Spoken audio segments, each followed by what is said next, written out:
parole aux associations.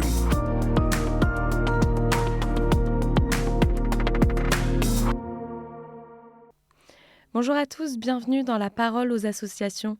Je suis avec Lucie Pachery. Bonjour Lucie. Bonjour. Alors Lucie, vous êtes juriste, responsable du Plaidoyer France et porte-parole à la Fondation Le Jeune. La Fondation est impliquée dans le début du débat sur la légalisation de l'euthanasie et du suicide assisté. Ce débat dure depuis de longs mois maintenant en France. Où est-ce qu'on en est ?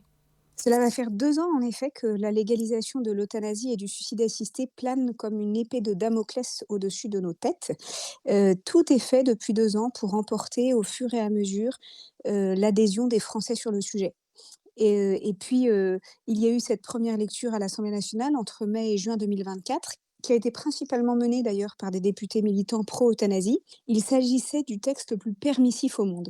Mais premier coup de théâtre, l'instabilité politique a fait ses preuves la dissolution de l'Assemblée nationale le 9 juin 2024 a stoppé net la première lecture de ce projet de loi et a fait tomber ce texte en désuétude. Alors 6 mois plus tard, c'est-à-dire aujourd'hui, a été annoncée une nouvelle première lecture sur un nouveau texte, mais visant à la même fin, c'est-à-dire la légalisation de la mort administrée, et qui s'annonçait en février 2025.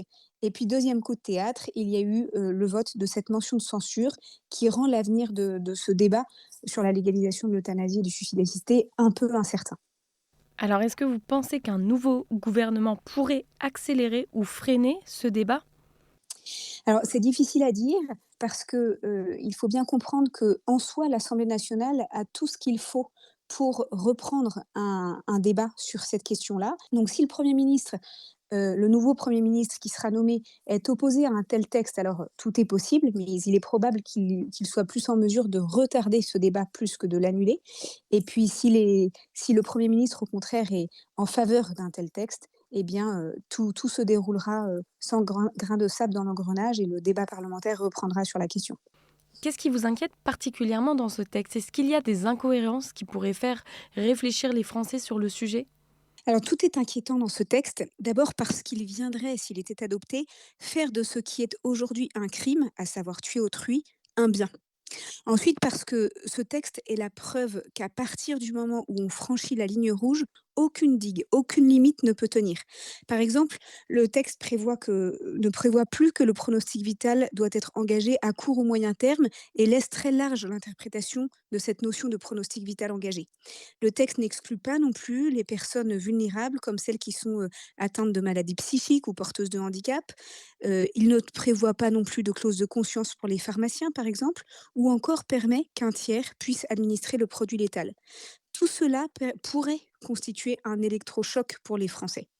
Et puis, autre électrochoc ou autre notion qui pourrait faire réfléchir les Français, c'est que la santé mentale est déclarée grande cause nationale 2025. Et alors c'est très incohérent puisque comment peut-on vouloir lutter contre les pulsions de mort des suicidants et en même temps abandonner les patients à leurs pulsions de mort en leur proposant l'euthanasie et le suicide assisté? C'est d'une telle incohérence qu'il faut espérer que les citoyens s'en rendent compte. Il faut en tout cas rester vigilant et agir. Et la Fondation Jérôme Lejeune met à disposition un outil d'interpellation des députés pour leur demander de ne pas voter un tel texte, mais aussi met à disposition un documentaire pour bien faire comprendre les enjeux essentiels de ce débat. Merci Lucie pour cet éclairage. Je rappelle qu'on peut trouver plus d'informations sur le site toutmaispassa.org, qui est donc le site de mobilisation de la Fondation Le Jeune sur le sujet. Merci d'avoir été avec nous Lucie, à très bientôt.